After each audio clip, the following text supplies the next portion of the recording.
And the last car we're going to take a look at is my 91 almost stock Miata with a roll cage that I use for training on paved or rally surfaces or ice racing or hill climb, just anything. It does it all. Look in there. So it's a 91 Miata with a welded diff and a roll cage, and that's about it. Completely bone stock otherwise? Yeah, stock engine, stock transmission, sort of worn out stock 100 horsepower engine, and it's just been great. It's done loads of different events, like I say, rallycross, hill climb, road racing, ice racing. It's just done a little bit of everything. And it's great practice for all other motorsport.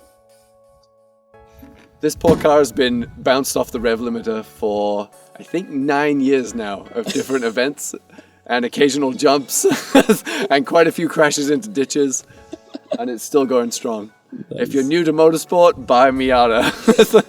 To take a look at my projects on Instagram or Facebook, look for The Fun Fabricator.